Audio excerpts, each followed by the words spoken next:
കേരളത്തിലെ പൊതുമേഖലാ സ്ഥാപനങ്ങളിൽ ഏറ്റവും കൂടുതൽ ശമ്പളവും ആനുകൂല്യങ്ങളും ലഭിക്കുന്ന വിഭാഗമെന്ന ഖ്യാതി കെ.എസ്.ഇ.ബി. ജീവനക്കാർക്കുണ്ട്. എന്നാൽ 2026 മാർച്ചിലെ മന്ത്രിസഭാ തീരുമാനത്തോടെ ഈ സ്ഥിതിക്ക് വലിയ മാറ്റം സംഭവിക്കുകയാണ്. ബോർഡിന്റെ സാമ്പത്തിക തകർച്ചയും വൈദ്യുതി നിരക്ക് വർധനവും കണക്കിലെടുത്ത് കെ.എസ്.ഇ.ബി. ജീവനക്കാരുടെ ശമ്പളം ഇനി മുതൽ സാധാരണ സർക്കാർ ജീവനക്കാരുടേതിന് തുല്യമായിരിക്കുമെന്ന വിപ്ലവകരമായ തീരുമാനമാണ് സർക്കാർ ഇപ്പോൾ കൈക്കൊണ്ടിരിക്കുന്നത്. സംസ്ഥാന സർക്കാർ ജീവനക്കാർക്ക് 5 വർഷത്തിൽ ഒരിക്കൽ ശമ്പള പരിഷ്കരണ കമ്മീഷൻ ശുപാർശ ചെയ്യുന്ന ആനുകൂല്യങ്ങളാണ് ലഭിക്കാറുള്ളത്. എന്നാൽ കെ.എസ്.ഇ.ബിയിൽ ശക്തമായ തൊഴിലാളി യൂണിയനുകളുടെ സമ്മർദ്ദ ഫലമായി പലപ്പോഴും കമ്മീഷൻ ശുപാർശകൾക്കും അപ്പുറത്തുള്ള വർധനവാണ് നടപ്പാക്കാറുള്ളത്. 2013 മുതൽ ശമ്പള പരിഷ്കരണത്തിന് സർക്കാർ അനുമതി നിർബന്ധമാക്കിയിരുന്നെങ്കിലും ബോർഡ് പലപ്പോഴും മുൻകാല പ്രാബല്യം നൽകി ഈ വ്യവസ്ഥകളെ മറികടക്കുകയായിരുന്നു.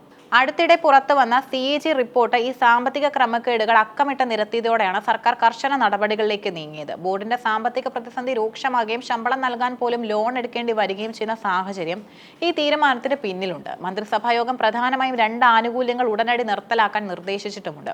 സാധാരണ സർക്കാർ സർവീസുകളിൽ ഇല്ലാത്തതും കെ.എസ്.ഇ.ബിയിൽ മാത്രം പ്രത്യേകമായി നൽകിയിരുന്നതുമായ ഈ അധിക തുക ഇനി മുതൽ ലഭിക്കില്ല. ഓരോ വർഷത്തെ സർവീസിനും നൽകുന്ന പ്രത്യേക വെയിറ്റേജ് നിർത്തലാക്കുന്നതിലൂടെ കോടിക്കണക്കിന് രൂപയുടെ ബാധ്യത ബോർഡിന് ഒഴിവാക്കാൻ സാധിക്കും. ഈ ആനുകൂല്യങ്ങൾ വൈദ്യുതി ബോർഡ് ജീവനക്കാർക്ക് മാത്രം പ്രത്യേകമായി നൽകുന്നത് മറ്റ് പൊതുമേഖലാ സ്ഥാപനങ്ങളിലെ ജീവനക്കാർക്കിടയിൽ അസമത്വത്തിന് കാരണമാകുമെന്നും സർക്കാർ വിലയിരുത്തി. സംസ്ഥാന വൈദ്യുതി റെഗുലേറ്ററി കമ്മീഷൻ ഈ വിഷയത്തിൽ എടുത്ത നിലപാട് വരാനിരിക്കുന്ന തിരഞ്ഞെടുപ്പിലും ചർച്ചയാകും. ജീവനക്കാരുടെ ശമ്പളം വർദ്ധിപ്പിക്കുന്നതിന്റെ ഭാരം വൈദ്യുതി നിരക്ക് വർധനവിലൂടെ സാധാരണക്കാരന്റെ തലയിൽ കെട്ടിവെക്കാൻ അനുവദിക്കില്ല എന്നാണ് കമ്മീഷന്റെ നിലപാട്.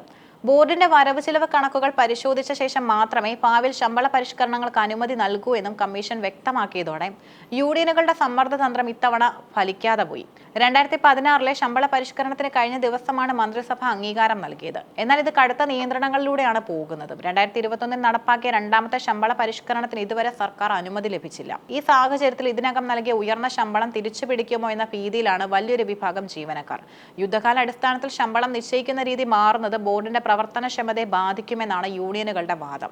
നിയമസഭാ തിരഞ്ഞെടുപ്പ് അടുത്തിരിക്കെ കെ.എസ്.ഇ.ബി. ജീവനക്കാരുടെ വോട്ട് ബാങ്കിനെ ഈ തീരുമാനം എങ്ങനെയൊക്കെ ബാധിക്കുമെന്നത് രാഷ്ട്രീയ കേന്ദ്രങ്ങൾ ഉറ്റുനോക്കുന്നു.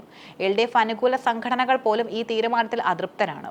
എങ്കിലും സാധാരണക്കാരായ വൈദ്യുതി ഉപഭോക്താക്കൾക്കിടയിൽ സർക്കാരിന്റെ ഈ സാമ്പത്തിക അച്ചടക്കം പോസിറ്റീവായൊരു പ്രതിച്ഛായ നൽകുന്നുണ്ട്. കെ.എസ്.ഇ.ബിയിലെ ശമ്പള പരിഷ്കരണത്തിലെ ഈ മാറ്റം കേരളത്തിലെ പൊതുമേഖലാ സ്ഥാപനങ്ങളുടെ ചരിത്രത്തിലെ ഒരു പുതിയ അധ്യായമാണ്. സ്ഥാപനം നിലനിന്ന് പോകണമെങ്കിൽ വരുമാനത്തിനനുസരിച്ചുള്ള ചിലവുകൾ മാത്രമേ പാടുള്ളൂ എന്ന സാമ്പത്തിക പാഠമാണ് സർക്കാർ ഇവിടെ നടപ്പാക്കുന്നത്.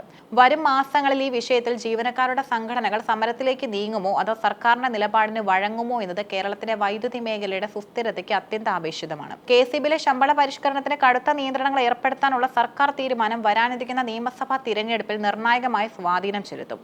പ്രധാനമായും 2 തരത്തിലാണ് ഈ തീരുമാനം വോട്ടർമാരെ ബാധിക്കുക. ഒന്നാമതായി ഇത് വൈദ്യുതി ഉപഭോക്താക്കളായ സാധാരണക്കാരുടെ ഇടയിൽ സർക്കാരിന് അനുകൂലമായി പ്രതിച്ഛായ നൽകും. ശമ്പള വർധനവിന്റെ ഭാരം വൈദ്യുതി നിരക്ക് വർധനയായി തങ്ങളുടെ മേൽ അടിച്ചേൽപ്പിക്കില്ലെന്ന റെഗുലേറ്ററി കമ്മീഷന്റെയും സർക്കാരിന്റെയും ഉറപ്പ് ഇടത്തരക്കാർക്കും ദരിദ്ര വിഭാഗങ്ങൾക്കും വലിയ ആശ്വാസമാണ്. സാമ്പത്തിക അച്ചടക്കം പാലിക്കുന്ന സർക്കാർ എന്ന നിലയിൽ LDFന് ഇത് പ്രചരണ ആയുധമാക്കാം. രണ്ടാമതായി പൊതുമേഖലാ ജീവനക്കാരുടെ വോട്ട് ബാങ്കിൽ ഇത് വലിയ വിള്ളൽ ഉണ്ടാക്കാൻ സാധ്യതയുണ്ട്. കെ.എസ്.ഇ.ബിയിലെ 10,000-കണക്കിന് ജീവനക്കാരും അവരുടെ കുടുംബങ്ങളും സർക്കാരിന്റെ ഈ പിശുക്ക് നയത്തിൽ അമർഷത്തിലാണ്. പാരമ്പര്യമായി ഇടതുപക്ഷത്തോട് ആഭിമുഖ്യം പുലർത്തുന്ന സംഘടനകൾ പോലും ഈ തീരുമാനത്തെ തങ്ങളുടെ അവകാശങ്ങൾക്കുമേലുള്ള കടന്നുകയറ്റമായി കാണുന്നു. ഇത് UDFനും NDAയ്ക്കും ഈ വോട്ടുകളിൽ കണ്ണുവയ്ക്കാൻ അവസരമൊരുക്കും. കൂടാതെ ഭരണവിരുദ്ധ വികാരം ആളിക്കത്തിക്കാൻ പ്രതിപക്ഷം ഈ വിഷയം ഉപയോഗിക്കും. സർക്കാർ ജീവനക്കാരെയും പൊതുമേഖലാ സ്ഥാപനങ്ങളെയും സർക്കാർ പട്ടിണിക്കിടുന്നുവെന്ന പ്രചാരണം അവർ ശക്തമാക്കും.